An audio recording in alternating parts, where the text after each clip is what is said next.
murder rates and the crime rates across the country have been depressed dramatically since they started these operations. It's back to normal here, but they still are canceling the Carnival events. They arrested like 2,000 people last week.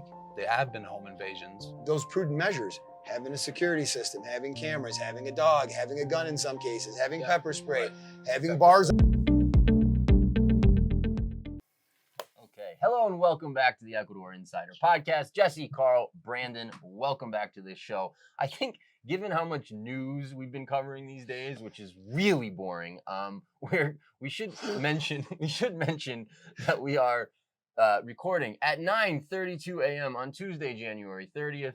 These pods get released on Saturday, I believe early afternoons. In fact, we should apologize to our 6 a.m. viewers because we used to put it out early in the day. But for the YouTube algorithm, we have identified a 1 p.m. release time for the pods on Saturdays, so that'll be coming out then. However, we do have an awesome plan, which is still kind of being fully formulated, but it's quickly developing into a daily piece of content. So you guys should be getting more content than normal from us here going forward, probably starting next week or the week after. So look out for that. So yeah, we got some fun stuff to talk about today. You wanted to? Yeah, but if you guys are liking our content and you're not subscribed, please give us a thumbs up to this video and subscribe to the channel. If you want to get our content in a different format, we put all of our long form podcasts and interviews, expat interviews, professional interviews, political interviews. We do that on Spotify, Amazon Music, and Apple Podcasts. So you'll be able to find all those pods released there if you want to listen on the run. So, but please, if you're really enjoying this, give us a subscribe and like, and what's the other one? The bell. Yes. Bell notifies, because sometimes we occasionally go live, unscheduled. So if you want to be notified of when we go live, where we answer all your questions, go ahead and hit that bell icon. Absolutely, and we are in a stretch here of just spectacular weather, which I really enjoy. Sunny, hot, and just blue skies, just kind of fully blue skies we've had for days on end now. I don't know how many days it's been, but it's been quite a while since we've had sort of a cloudy day, which I don't enjoy the cloudy days. But you get these stretches during dry season in particular, where you'll get a week, 2 weeks, 3 weeks, kind of just spectacular weather, and then you might get a week or some days of less so, and then you get another stretch of that. So, and I know, Brandon, you wanted to jump into the climate a little bit, which just for the Vilcabamba perspective before we get into the more national stuff. The last, I don't know, Carl, your thoughts on this, but like for me, my observation or my perception, the last 2 to 3 years, something like that, we've hit highs that we never hit prior to Definitely. So like when I the first 7, 8 years, whatever I was here, if you hit 84, 85, that was crazy and unusual. We're topping out between, 75 or 77 and like 82 and really never getting hotter than that. There's been some days 85, 86, 87, 88. We've had some days this week that hot, which I love, but for some people that's too hot. Sure. Just kind of an FYI, there's little nooks and crannies, microclimates, valleys all over the region. So if you're looking for a little cooler, a little warmer, you can do all of that within 30 minutes of Vilcabamba. Sure. Even within Vilcabamba, you go up into the mountains, right? Above town, you cool down 10 degrees. Yeah. So I'm not that familiar with Fahrenheit. That's why I needed the calculator. Well, good. Here. Give them the Celsius, because not everyone. Yeah. Right. Well, okay. So 85. That's kind of a high. You're saying typically that would be like 29, almost 30 degrees Celsius. Yeah, that's hot. I mean, that's a nice warm day. But there's this thermometer in town now, this screen, and it tells you. Which I think is not accurate. I mean, it does. I'm not sure, but it showed 34 degrees Celsius, which would be, I think, like 93 Fahrenheit. Does that make sense? Let's see, 34. It does. 93 degrees Fahrenheit. Would it get that hot here? I don't know if it's. I don't know. Has it ever hit that? I'm not sure. It might. Yeah, I'm not sure. It was showing 34 degrees Celsius the other day, and yeah, it just seemed really hot. But because it's not that humid here, maybe we don't feel the heat as much. Because like on the coast, it goes up to 93, 95. Sure, yeah. but it feels really hot because it's humid and muggy and And I've had hot days in the Midwest in the 90s, low hundreds sometimes. Yep. And I don't recall this stretch. I've been here almost 3 years, and I don't remember even this recently over the last couple of weeks where we've had some really hot days that it felt like maybe it hit 93. It didn't feel quite that hot. It definitely felt like, wow, this is one of the warmest days. No, I mean, I would argue too, rainy season has gotten a little more humid over the last 2 or 3 years as well, but the super hot days don't tend to be humid at all. Right. And even what we consider humid here is not northeast humidity in the U.S. like at all. So yeah. Yeah, and it looks like we're hitting highs all across Ecuador. I mean, Cuenca is known for like a cooler climate. Expats, choose Cuenca because it's got, it's kind of like on a plateau, like it's a higher elevation. It's up over 8,000 feet, 8,000 and feet. we're around 5,000 here, so that's the difference. Right. So on Saturday, they had a record high of 81 degrees Fahrenheit, 27 Celsius. So that was a new record for the day. And that was within 1 degree of the all-time high ever in Cuenca. So, wow. And it was the third record they set this week. So it's been somewhat of a heat wave over the last 10 days or so. And they're showing high temperatures across all of Ecuador. I don't even know how to pronounce all of these, but it's pretty much like here are all the different areas that recorded highs, including the Galapagos. The first 4 or 5 of those are all up north, other than Azuay, which is Cuenca, and then Galapagos, and then some of them are in the Amazonian region. Right. Yeah. So what's interesting about that is, so you're having some of these high temperature, record setting across the country, and then, you're seeing record highs in the Schumann resonance, and you're seeing, significant uptick in solar activity and solar flares and M flares so it's like, so there's high UV, there's high temperature, there's tons of activity happening on the sun. What for people that aren't familiar with Schumann resonance, you want to share? It's kind of like the heartbeat of the Earth.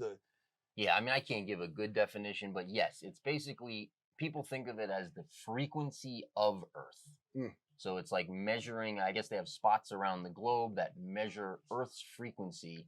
I believe, don't quote me on this. Well, probably I'm pulling actually it up, the but man. go ahead. Okay, good. So I'll be wrong and then you'll fix it. Right. But probably the guy's name is probably Schumann that figured this out, I would imagine. But I feel like this goes back to that Asian NASA guy who was famous, which I'm forgetting his name, but did a lot of cool stuff.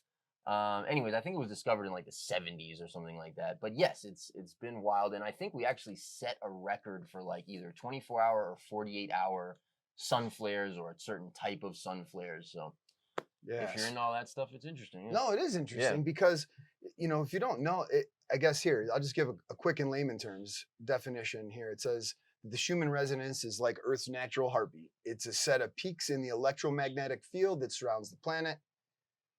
Again, all the flat earthers are going to say, well, how does it go around? Anyway, there's some space between the ground and the ionosphere, or something above us, whatever you want. The dome, there's something there that there's an electromagnetic field or electromagnetic pulse, and it creates waves that bounce back and forth between something up there and something down here.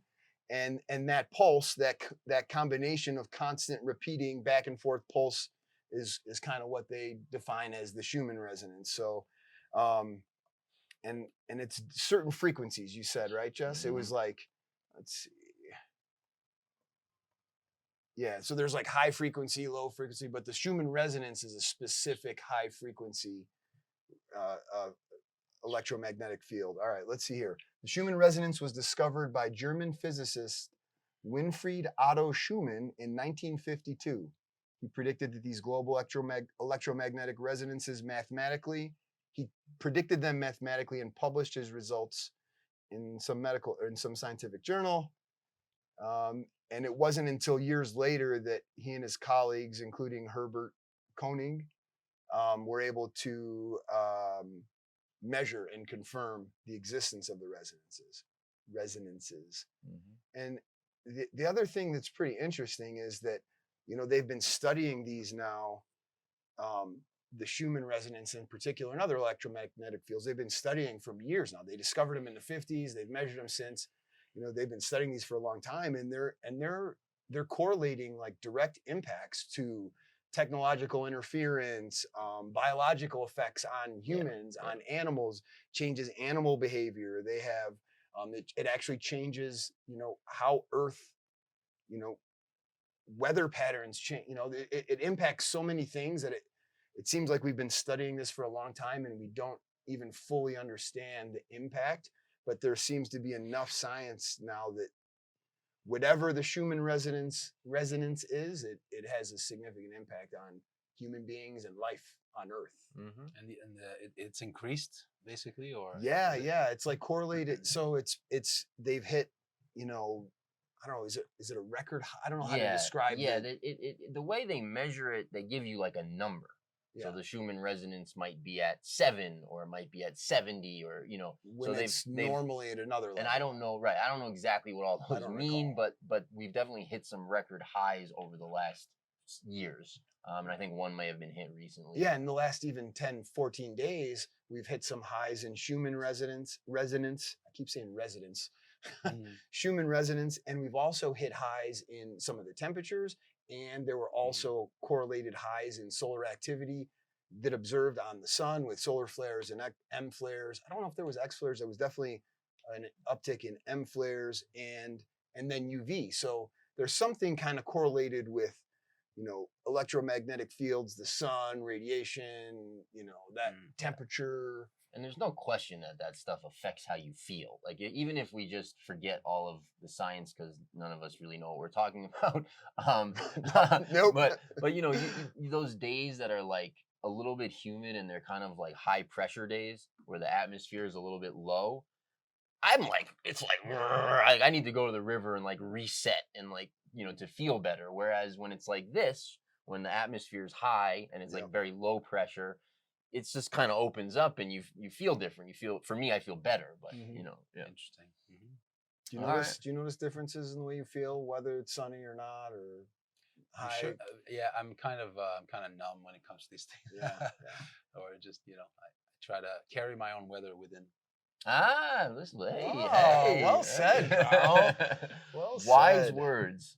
All right, well, we covered that. Let's jump into, Brandon, some of the stuff that you were looking at in terms of oh, sorry, that's the wrong question. So what did you want to talk about next? Well, we can just do a quick update. Like obviously there's some international headlines in Ecuador now. We've covered a ton of it. We can just give a quick update on where that stands, from the government, from the president. So oh, you know what? Actually, I apologize. There was Yeah. a question that a client asked. I don't remember if it was, I think it was via email, it may have been on YouTube, that relates to the weather. So let's just cover that before we move on. Yeah. Hi, men. There is an item maybe you can address in a near future vlog. El Nino. I think it was La Nina this year. Was it La Nina or El Nino? I think El Nino. El Nino. Okay. Yeah. We kept hearing how inundated the coast was going to get this winter, which is now. If it was happening, surely we'd know something by now. Here in the PNW, does anyone know what that is? Pacific Northwest? Hey, I got there. You go. It is, parentheses, supposed to be drier during that event. I can tell you it has been as wet as ever. Can you please fill us in on the latest development? So yeah, we did hear a lot about that. The coast was supposed to get flooded, and I think the mountains were supposed to have a drought, basically. And I don't think we've seen either of those, to my knowledge. So no, I mean, I don't think there's been any flooding necessarily on the coast, but they might have had a bit more rain. And I think it has been drier here as well. You think so? Slightly drier than other rainy seasons. At least the heavy rains haven't really started. I mean, February, March is usually when we get more rain. So far, it hasn't rained a lot this dry season. Wouldn't you say? I mean, I'd say less than years where it's rained more than normal. But I don't know that, for me, I don't know that it's less than kind of average over the last 10 years. Maybe it is, but. Yeah, like last year, I know because we have a patio and it gets flooded when it rains. And it hasn't flooded once this year. And last year, it flooded like 5 or 6 times when we had heavy rain. So, and those typically start like this. Well, I guess is it February? What's it? Is it end of January? Next month? Everyone tries to put typically on this stuff. There's no typically, really. Like there was kind of more, a little bit more typically, I think, typical weather patterns for the first 6 or 7 years I was here. The Yeah. last few have been different. I mean, yeah. One thing that I know though is between Loja and Zamora, and even between Vilcabamba and Loja, actually on the highway, there's a few spots that get landslides. Right. Last year we've had a few. For I sure. think there was mostly in February. Now it hasn't happened yet here that I know of. I mean, between here and Loja at least, we haven't had any landsliding on the road. So that indicates maybe a little less rain because when there's heavy rains, it's also not February. Right? It's not February yet. Yeah, exactly. Well, that's what I meant. That's what I meant. Yeah. The heavier rains come in February. Right. Right. That typically has been the case. Like you Yeah. mentioned on the last episode, I think in the 10 years I've been here, it's been raining during Carnival every year. Yes, But, that's right. Yeah. Which, Oh. which on that note, No we can Carnival. mention last episode we were talking about the traffic lights. Mhm. Vilcabamba, yes. Loja province is all green, so there's Yep. no curfews here. None Yep. of that is No going on restrictions. anymore. Other areas, I believe Cuenca's yellow, Cuenca is yellow. and yeah. then the coast I Guayaquil. think Quito might have been red, which was a little Still red, surprising. okay. to me. I don't know if it's still today, but whenever I looked at it when Okay. that came out. I haven't heard anything changing, like No, in right. terms of the it's probably- traffic lights. So yeah, it's probably the same. Guayaquil's definitely red. Manabi, right? yeah. Esmeraldas, for sure. Esmeraldas, Machada, most likely. Right. In these Yeah. places. Yeah. So for that reason, everything's back to normal here, but they still are canceling the carnival events.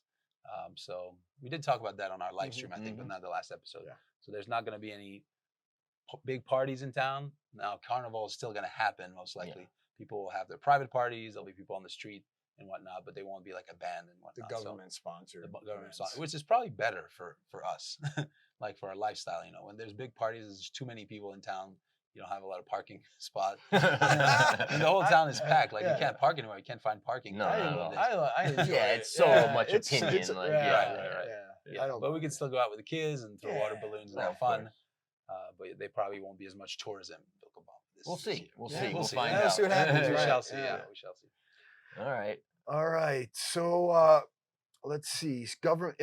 Ecuadorian government news here. So it looks like Noboa went and met with the premier. Is it the premier? Wasn't Or it is the prime prince? minister of Spain, the Spanish prime minister, Pedro Sanchez. Oh, I see.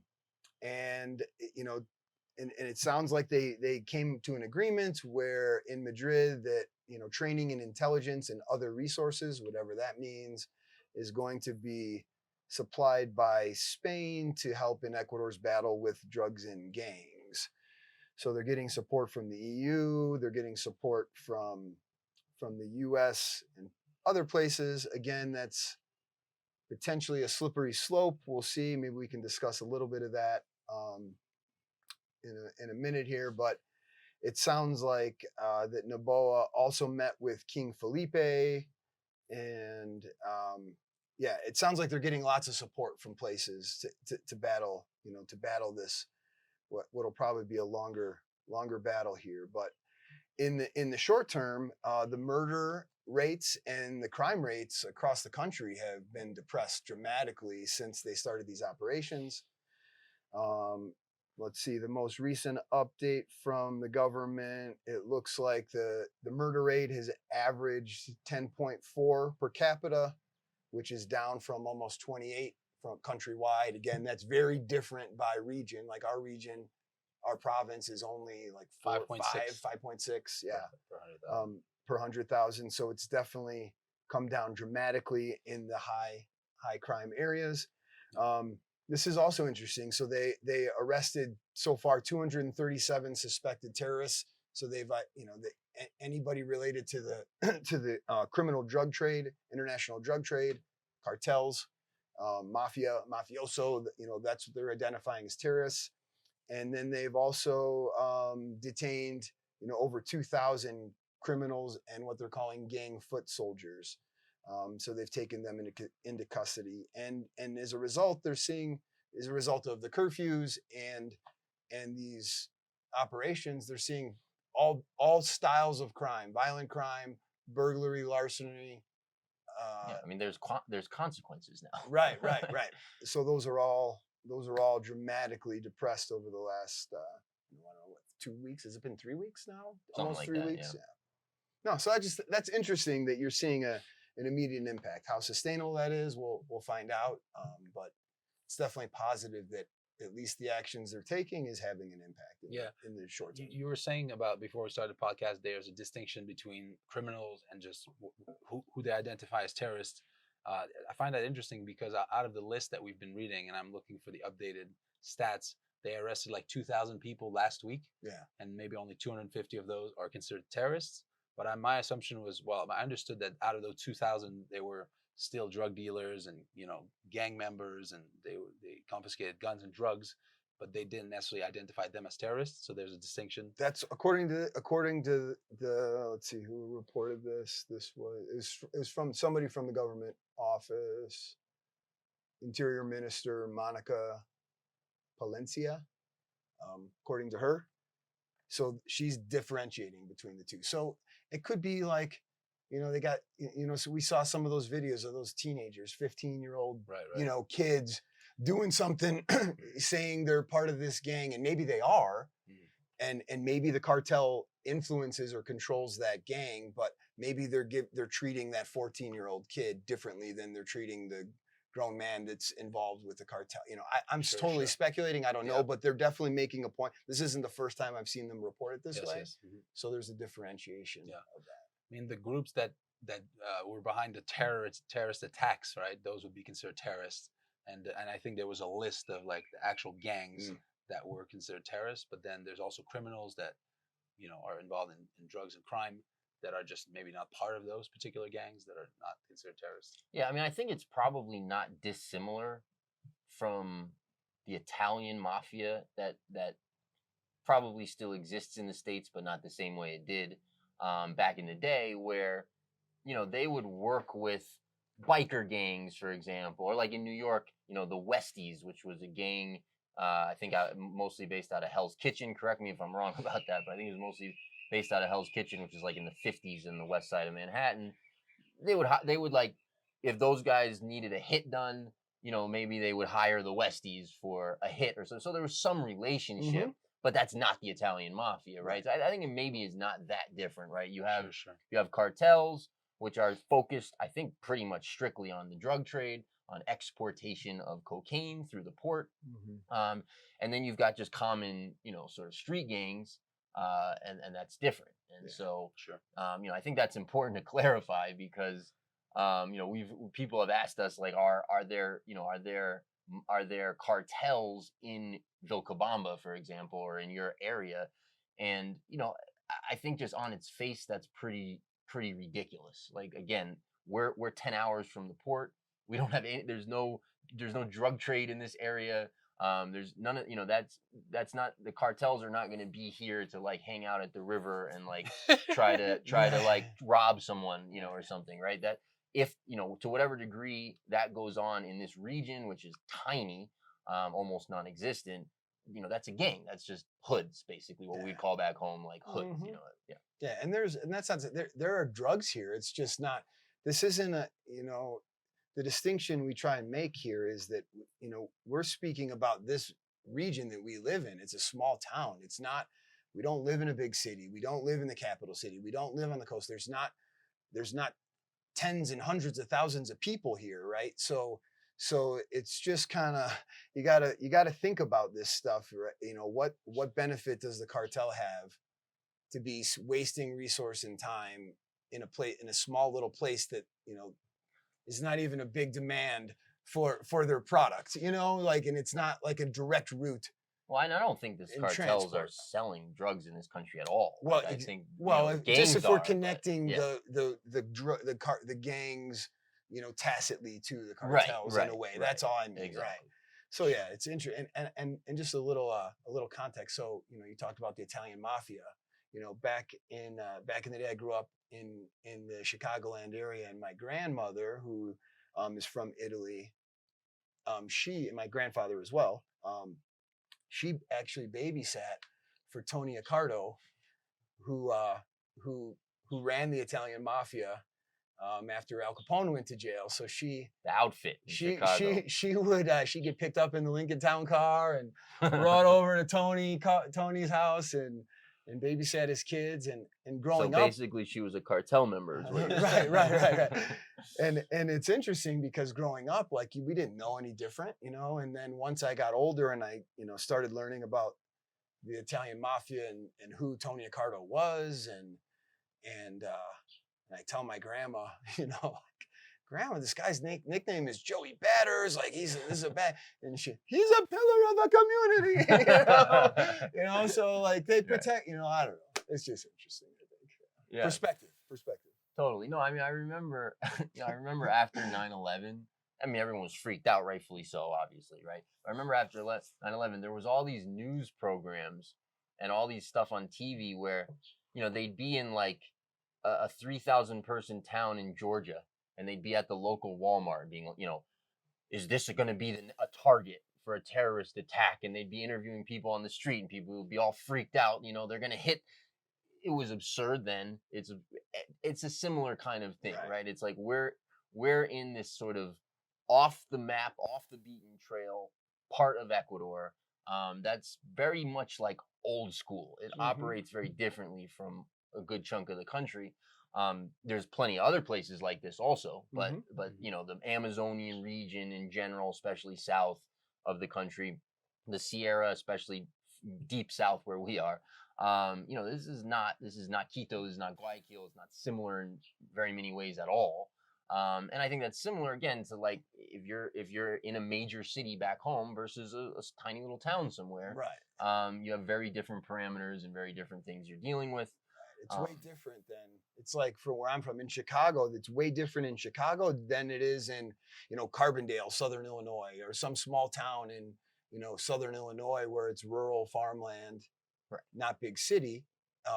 That's the same thing here again, and that's good context for people because Ecuador is a small country. It's the size of Colorado, maybe a little smaller. So when you see these, you know, things happening, you know, it's good perspective to think about where you're from, what state you're from, where the big cities are, where the crime is, where you see the stuff happening on the 6 o'clock news. You know, like that's similar here. Like that stuff, you know, we have big population centers, metropolis. You have more people, you have more opportunity, you have more crime. That's similar here. As you go further out of the city into the country, into the rural areas, typically that correlates to less crime, you know, less chicanery and that kind of stuff. And I don't think Ecuador is any different from that perspective.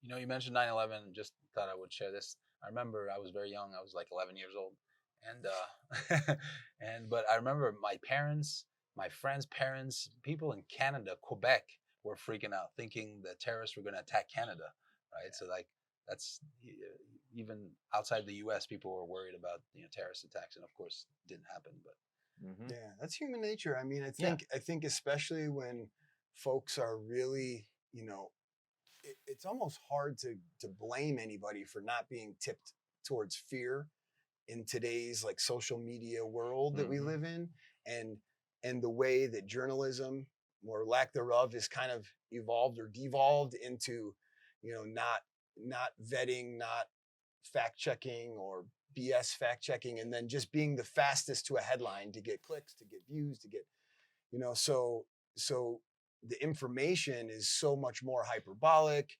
And so, you know, for people that don't either have time because they're so busy in the States or Canada with their family and job and in that rat race or in that machine, you know, whether, you know, whatever you want to call it, they almost don't even have time. So the headline social media fits perfect for them, you know, because then they just get their little blips that creates their worldview and it's over. So it's hard to blame people for that because they're doing what they think is best. They're prioritizing their time. They don't have time to spend. They're like, okay, well, CNN says this bad, Fox News says this is happening, you know, well, so they don't deep dive any further. So it's real easy for folks to be tipped towards fear when that's the information you have. So unless you really make an effort, purposeful effort to find other information, to find out what things are really like, to visit places yourself, you know, you get tipped towards fear, and that stuff just, you know, that changes your life, that controls your worldview, that impacts your decisions, and you know, I don't know, it makes me sad in a way, you know. It is sad, yeah. Yeah. And I don't know how. I mean, fear destroys your life if you live in it. You know? Right. If sort of the focus of your decision making and the focus of your just sort of activities and daily life is fairly fear-based, your life sucks. Yeah. Like, Yeah. I have an anecdote. My father is actually in Ecuador right now. He was planning his trip for a while. He had his flights, and he was planning on flying into Guayaquil and going to the coast and spending time on the beach, right? And so this was all playing out, and he was like, "Oh, I'll just go," right? He didn't fall into fear, and I was a little concerned about him. I'm like, "My dad's 65. He's an old guy. He's gonna fly into Guayaquil, take the bus to the beach, and hopefully everything goes well."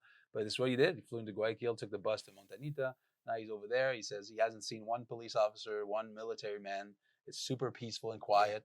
Yeah. He's the only thing that's different from the previous years, because he's been there multiple times, is that the tourism seems to have dropped significantly. There's actually not a lot of tourists. Sure. The town seems kind of dead. And that's actually quite unfortunate for Ecuador. Ecuador in general right now is probably a lot of people are canceling their trips if they were planning on coming here for tourism. And so that hurts, the economy quite a bit. So. There's actually a bunch of families from Vilcabamba that are over in Ayampe right now. There's nice. 2 or 3, 4, maybe 4 different families with children that all went to Ayampe. So help me understand where Ayampe is relative. It's north of Montanita, south of Manta. Yes. South of Manta, north of Montanita. It's about 3.5 hours, maybe 4 hours from Guayaquil drive. Okay. 3.5. Yeah. So they're there. It sounds like everybody's having a great time. Nothing, nobody's concerned at this point. So just data point for people. For sure. And these small beach towns like on the coast, those are super safe. Like there's no crime there basically. It's kind of like here in a lot of ways. Yeah. And now the coast in general, as like Guayaquil, Esmeraldas, Manta, the bigger cities and whatnot, that's where maybe some of those activities happen. And but the small little fishing villages are quiet, always peaceful. And that's probably a good transition, because we get a lot of questions on YouTube about asking us, should I come to Ecuador now? Should I visit Ecuador? Is it safe? Is this the right time? Should I delay my trip? I had this plan. Should I come? Should I not? And really those decisions are, that's everybody's own individual decision, right? Everybody has to make their own decision based on their risk tolerances or their perceived risk tolerances, or even, their definition of what risky even is. So that's an individual decision. So you have to make that decision on your own, but we could probably talk about, give our opinions on that.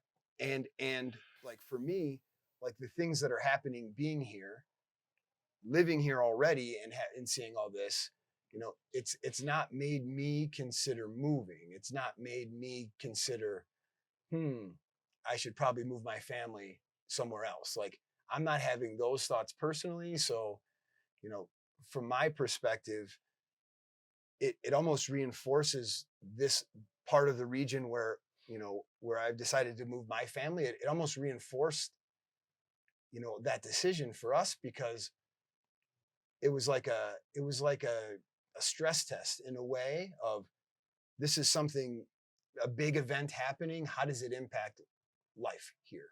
Mm-hmm. And it's been, I don't know if it's surprisingly unaffected my lifestyle here or our lifestyle here, but it's definitely been reinforcing to the decision to live here, that my day-to-day life and the folks in this community's day-to-day life, it's kind of not negatively impacted by that. So I don't know. What do you guys think about that stuff? Yeah, I mean, I think really that leads into sort of an overall safety discussion. So, we'll do that for the 400th time, but it's, it is important, because especially like you said, like if somebody's making life decisions and don't have good data and good information, it's important to provide that. Mm-hmm. So, but I think what you said initially too is critical and worth repeating. Like, it's a decision that everyone's going to have a different set of factors that they factor into, and they're going to make the decision differently. I mean, a lot of people base their travel decisions based off of, U.S. What do they call it? They have like those travel advisories. Yeah, but there's some like part of the government that puts that out. But the U.S. travel advisories, a lot of people check that, when they're making decisions about a vacation or somewhere to go.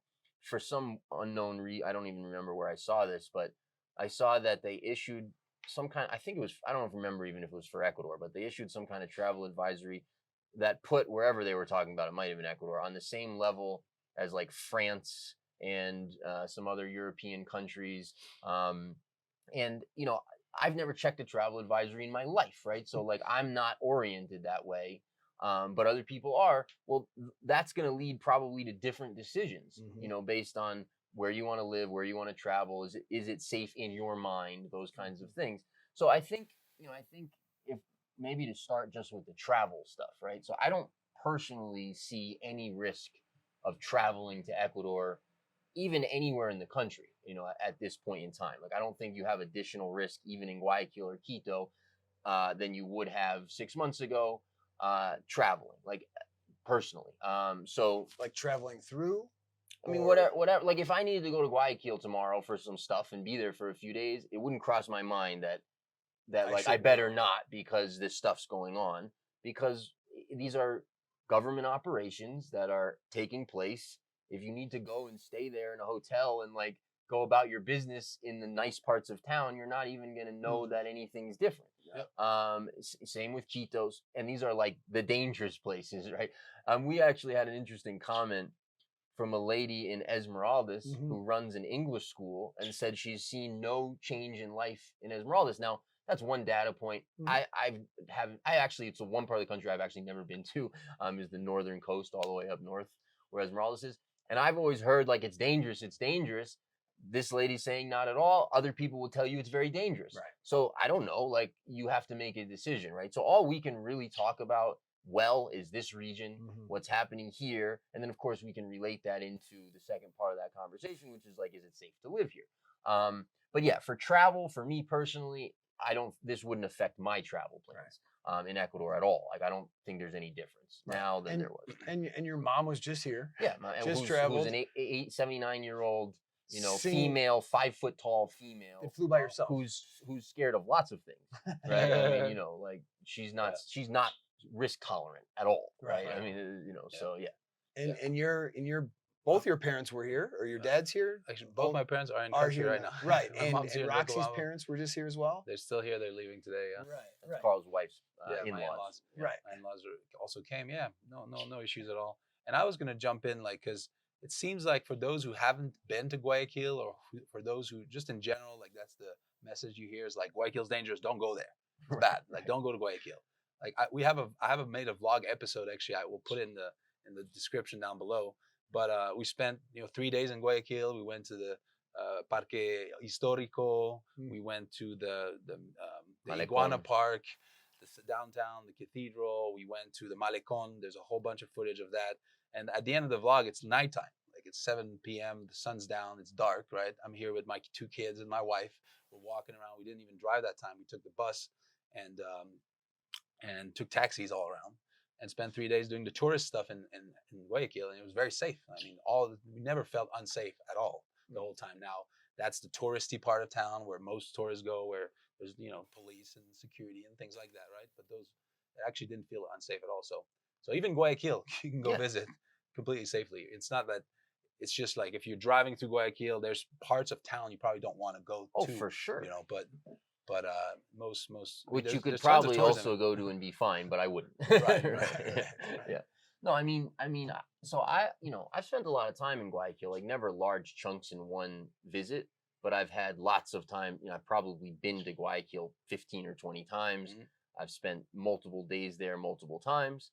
And I've even had to I've had to do stuff there that brought me to not the nice neighborhoods, not the worst neighborhoods at all. I mean, there's areas in Guayaquil where there's shacks and no running water, and I've never been there. But I've been to like the areas that it's just nothing but car mechanics, and it's not like it's kind of the hood a little. It's not a middle class neighborhood. I think it's below that, and it was wild. Like, there's people trying to sell you stuff all over, and you're kind of keeping an eye a little bit. Sure. And I was totally fine and comfortable. You're working with guys, you know them, you know who you're dealing with. The fact that some of that stuff's going on around you is just like it would be in any kind of crappy neighborhood in any city anywhere in the world. Now, again, that could be different for someone else, right? I've lived in really bad neighborhoods in New York, and never had any issues of any kind, and I'm used to that, right? I'm comfortable-ish in that environment, comfortable enough in that environment, that I don't worry about it. But but like, yeah, this isn't some sort of like violent, torn hellhole, Right. that you have to be terrified of. Now, that being said, it is a dangerous city. Yes. People get robbed, people get pickpocketed, people Sure. get, there's stuff that goes on. I mean, I think most people, I know a lot of people that live in Guayaquil. If you're gonna live in Guayaquil your whole life, at some point you're gonna get robbed. Pretty much. You're gonna Yeah, get I robbed. hear You're gonna that be as at an well. ATM, or you're gonna be somewhere you shouldn't have been at a certain time, or and someone's gonna rob you. I think almost everyone I know there has been robbed, in their life. So yeah, that's also the case, right? So Sure. these are personal decisions, like, Right. Yeah. Yeah. Mhm. So okay, so then let's jump in then to you want to see something? Well, what are you gonna go to next? The life safety, like the living safety. Yeah, go for it. Yeah. So again, at this point, I think we'll drop the rest of the country, because this is not where we live. This is not, what we're all about, and not what we talk about and know about, etc. So in terms of safety here, and I've given this spiel many times, but in terms of the safety here, this part of Ecuador, the Southern Sierra, the Southern Amazonian region as well, for the first 7 or 8 years I was here, it had to be one of the safest places in the world. I mean, it just shocking amounts of safety. Not to say there wasn't a handful of events in those years that took place where people were targeted and their homes broken into and beat up and things like that. Not that nothing ever happened. They did. There was a handful of events, but you never. I mean, a 250,000 person city, Loja, 45 minutes away.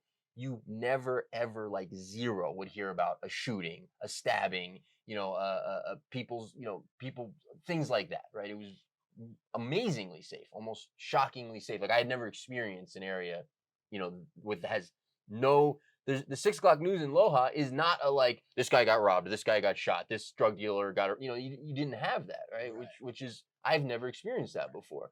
Even like in a medium-sized town back home, you're gonna get those reports Every night. Every night, Yeah. yeah. So safety here was, like 9.8 out of 10, or something like that for the first 7 or 8 years. The last few, it's gotten more dangerous. So we've seen an increase in crime in Loja. Again, not still highly, extremely safe city, but we've seen an increase in crime. We've seen different faces that weren't there before coming into the area. And then we've seen in the rural areas, Vilcabamba, Malacatos, etc., we've seen a significant uptick in violent events, in criminal activity, in homes being broken into, people being targeted, being beat up, things like that, right? That happened so infrequently then, and now it's been much more frequent over the last couple of years. So again, it comes down to risk tolerance. It comes down to how you view those things. But just for me personally, which is all I can share, I look at that a little different now than I did a few years ago, right? So a few years ago, I felt like you could pretty much live without worrying about your safety in your home, wherever it was. And again, I wouldn't have built a $300,000 house and then have no dog and no fence and nothing. Like, that would have been stupid even then. Right. But and a $300,000 hearse is expensive. Is like $1 million house, or more, right, 2 million or 3 million, depending on where you are. Yeah, but right. So I wouldn't have done that, but I wouldn't have worried at all where I lived. I wouldn't have concerned myself with any significant security measures, etc. I feel a little differently now. Like now if I'm going to live isolated or far out or somewhere where I don't have neighbors, or I'm going to take more security precautions than I would have then, because we've seen an uptick in crime and those kinds of things. So that's how I feel. Whether that's going to continue or not is anybody's guess. I do personally, this is completely personal, but I do personally think the world is getting more dangerous in general. You're seeing crime rates go up really all over the world.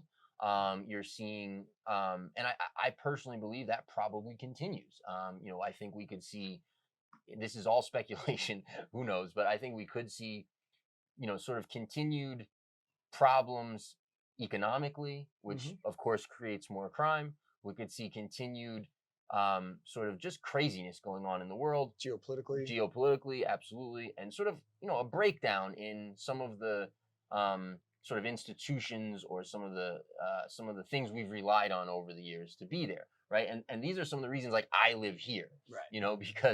Because Ecuador only had sort of some of those mechanisms in place that we have back home that function really well to some degree back home. Ecuador's kind of only had that over the last 15 years or so. So Ecuador is very used to like being on their own and dealing with their own stuff in their own communities. And you then, of course, you get into the broader safety stuff of like weather and the fact that you can't have food shortages here, and the fact that people here the communities here are so tight knit, especially again in this region.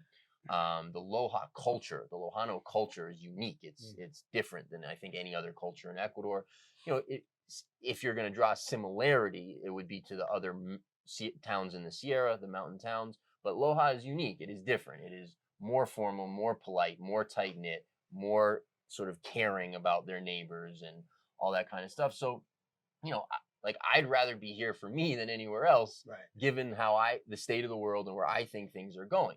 But again, if you're somebody that like you want to call 911 when you have a problem and you want the cops there in 3 minutes, and that's like your definition of safety, you're going to be better off in Canada or in somewhere in the US that's functions really well than you are here. Like that. So that's a different perspective. Right. Yeah. Ecuador is definitely not for everybody. We talk about this all the time. It's definitely not. It's probably not for most people, really, from the Western world.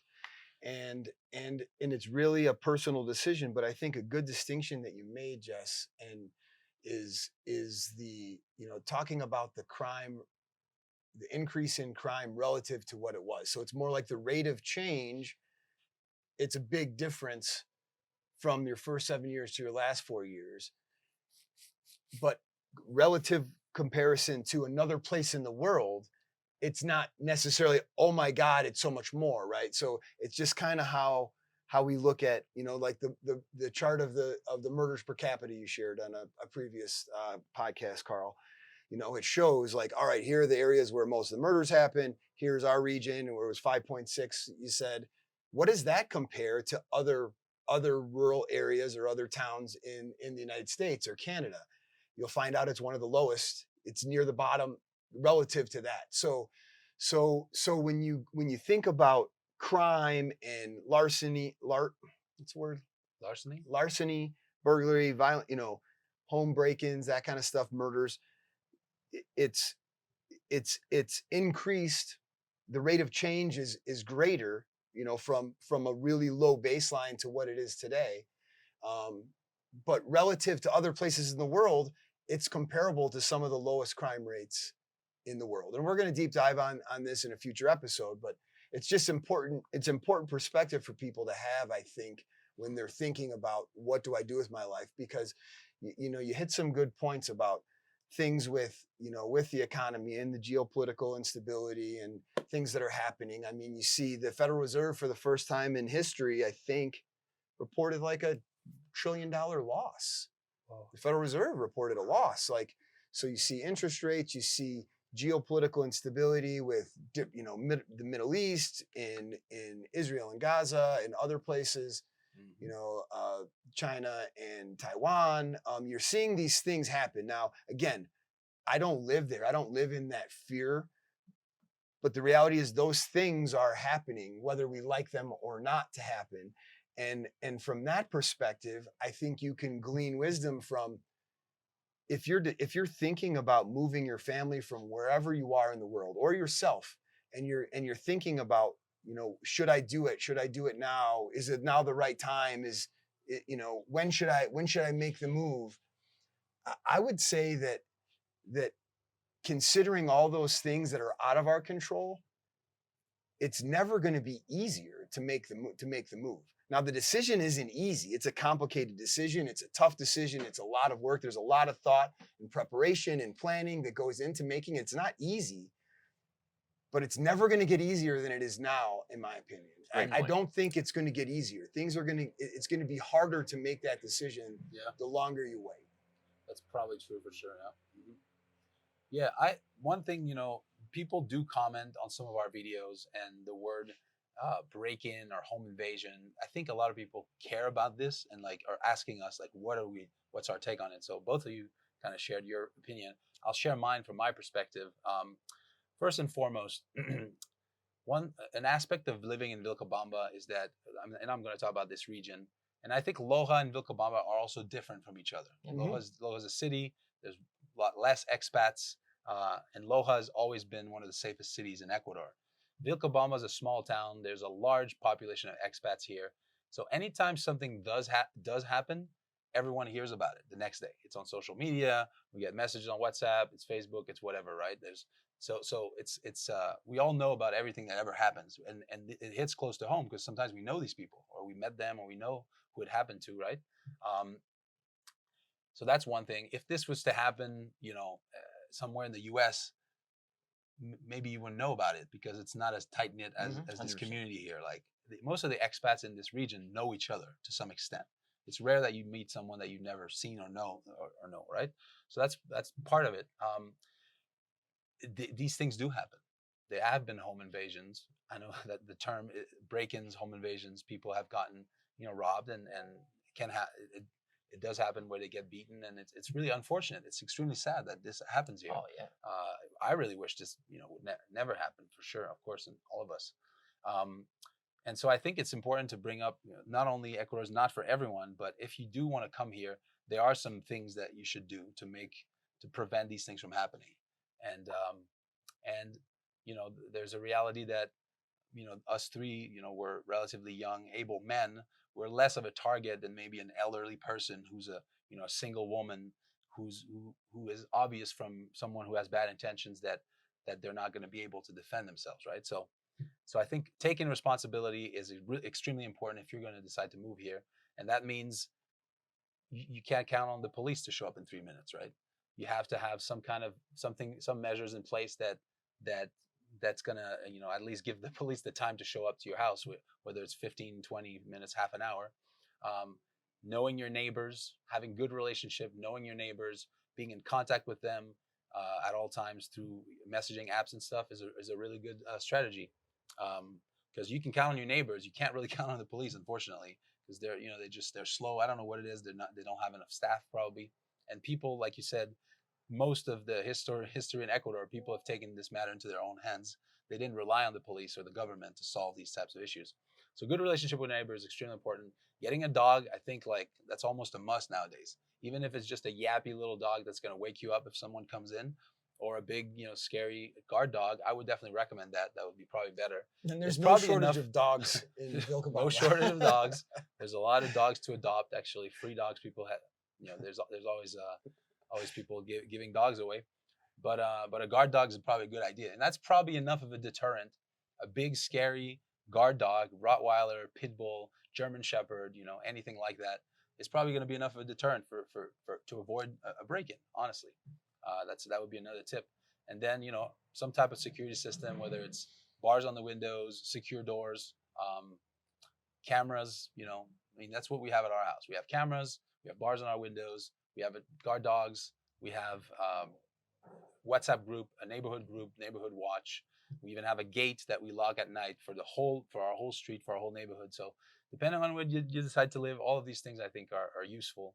And then the last thing I wanted to say was, just Ecuador's not for everyone. Taking responsibility is something that you should have in your mindset if you decide to come here. Yeah. You have to be more responsible for your life, for your outcomes. And I think that's kind of a common thread for people that I've met that have moved here, at least people that I've met that have been here a while and that have moved here. It seems like in general, they kind of have that attitude for the most part, where they're looking to have a simpler life. They're looking to homestead. They're looking to grow their own food. They're looking for community. They're kind of more independent in general. Yep.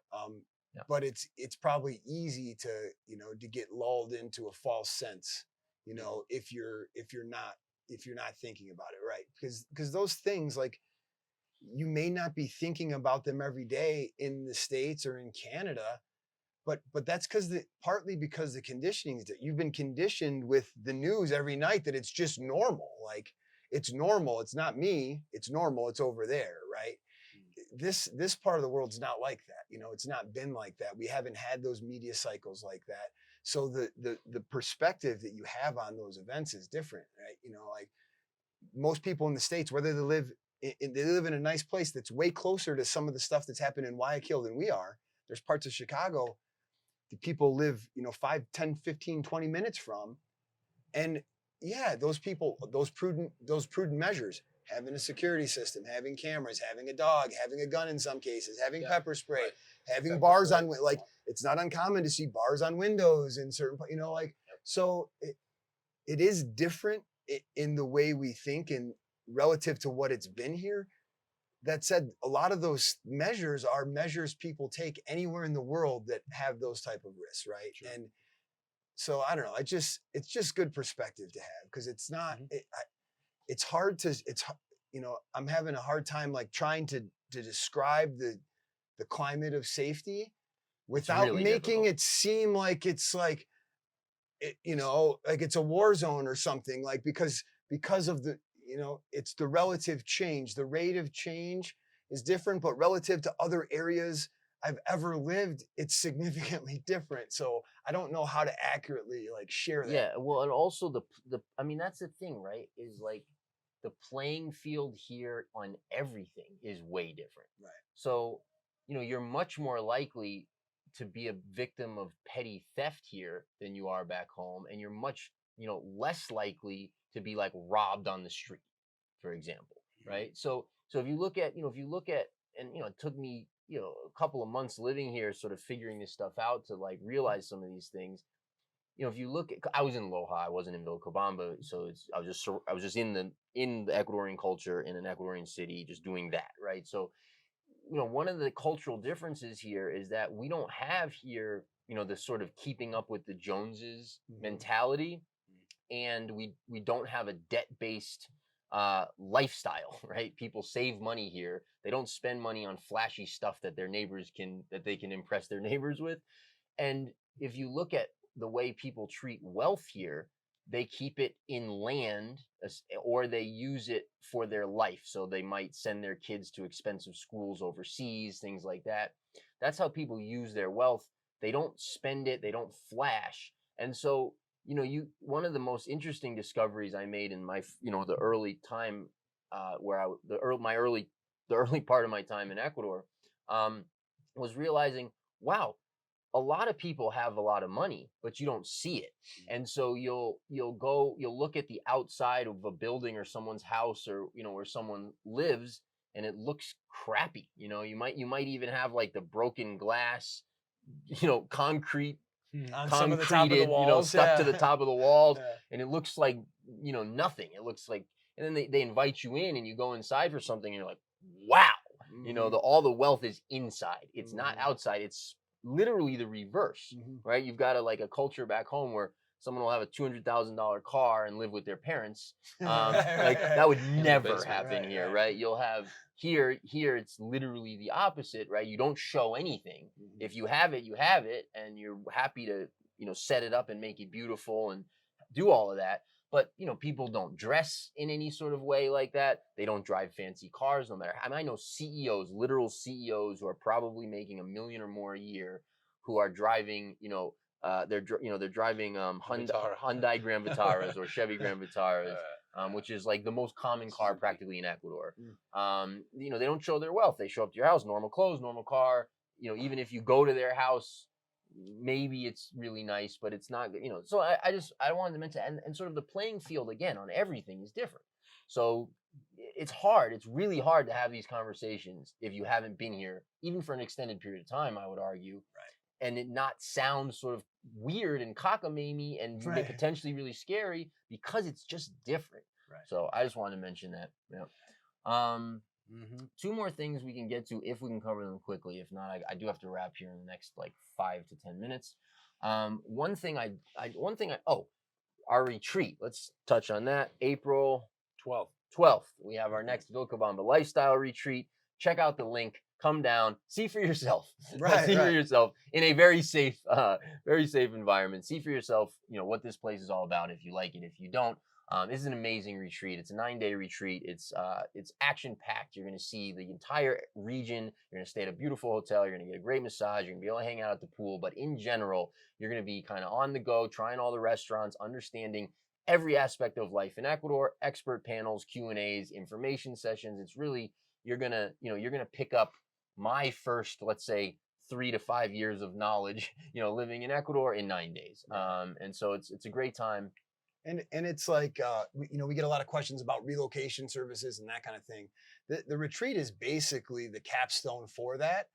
You'll learn everything you need to know about making a decision to move here, and then how to do it, what the next steps are regarding shipping containers, visas, legal, buying, renting, you name it, travel, pets, you're going to get all that information. You're going to get those contacts as part of the retreat. It's kind of like a relocation services built in. And then we support, you guys along the way through that process, like we do with any clients that come to the retreat, and we help them through that process on that end. So it's not only, it's kind of like a vacation, it's an adventure. You're going to learn about a whole region of the country, and you're going to get all the information you need to make a decision as well. So I'm going to put a link to not only the We Travel site that you can book the retreat in April, but I'm going to put a PDF flyer from a previous retreat that you can check out that gives you tons of information about what you can expect from the retreat. So the other thing, do you have something else on that? Go ahead. The other thing I just want to touch on briefly, Brandon, you had sent this, we've been getting a lot of questions about, actually, before I do that,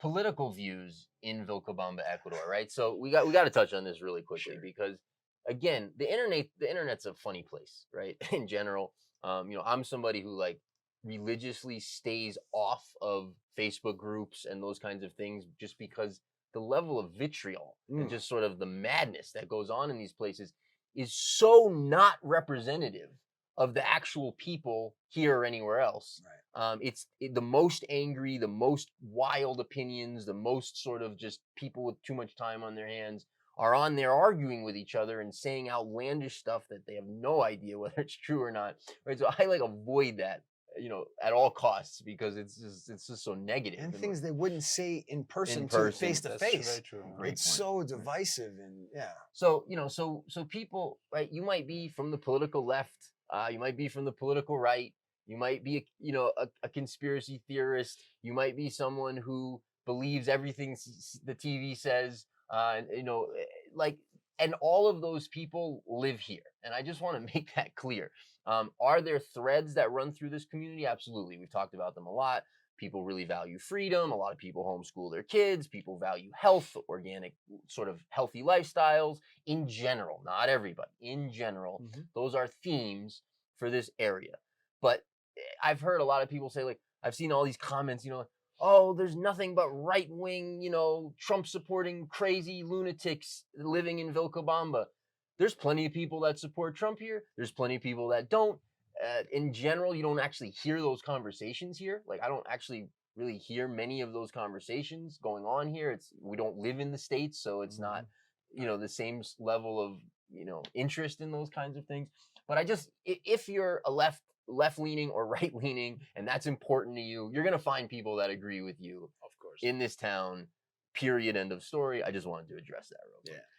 And there are quite a few Americans here, but I don't know, maybe 50% of expats are American. There's a lot of non-Americans, so a lot of people who don't care about American politics. Right. Absolutely. All right. 10:35. I got to wrap, actually. So we will get next week. We will chat about, if we remember, about U.S. involvement in Ecuador. People are concerned about that. I think foreign involvement in general, based on what's taking place in the country. We'll touch on that, give our thoughts. Again, this is going to be pure opinion, right, on these kinds of topics. But we'll touch on that next week. Anything else before we wrap up, guys? Well, we just, talk about some of the content we have coming out. You mentioned in the beginning, but we've got some really awesome interviews coming out with expats that have been here for a while. We've got we got some cool content for some people working on some really cool regenerative farming projects here. Oh, yeah. Agricultural projects that we're going to share some of that. I know you've got a bunch of other content you're working on, Carl. Yeah, just vlogs showcasing different areas. I went to San Pedro, gonna have a San Pedro vlog. to Loja, got my car fixed and a few other things. You might find that interesting. Going to the botanical garden today, get some footage there. Also went to the trout restaurant, the trout farm there to showcase what's being done here. So a whole bunch of more coming up as well. Yep. So I'm gonna go interview. We did the Peter interview at Ishkailuma. He's an OG. We're gonna go interview a OG couple right after this, Dennis and Maria. I don't know if Maria actually wants to be on camera. We'll see. But Dennis and Maria, who founded, I think Dennis has been here almost 20 years or something like that. Maria's from here. She's Ecuadorian. I know we know her whole family. They own a restaurant. Like, one of the guys, her father, does the hand rolled chamicos. That's her dad. Yeah, that's her dad. Don Gonzalo, really cool guy actually. But we're gonna interview them right after this. Yep. Then I'm gonna hit the river with my kids, and then I'll be over here to do some work. So this is the lifestyle here. This is what's going on here. You don't, again, if for anyone worried about their safety in terms of walking around or going to the rivers or doing that stuff, zero. You don't have to have any concern of any kind for your physical safety. Walking around town, doing your thing, living your life. The only concern potentially is your home. So just want to also clarify that. Yep. And like that. All right, so if you made it this far, guys, give us a like on the video. If you're not subscribed to the channel, please subscribe to the channel. It really helps us out. Hit the bell icon if you want to be notified anytime we go live or any new content that we have out. If you want to check out what Vilcabamba's like for you, check out the links below. Check out the retreat. Think about it. Consider coming here. Consider at least experiencing for yourself. Don't take our word for it. Experience for yourself and see what you think. So we truly hope to see you here one day. So until then, We'll see you next time. ciao, guys. If you're interested in real estate properties, all of our property videos will now be uploaded on a different channel. Please click the link in the description down below.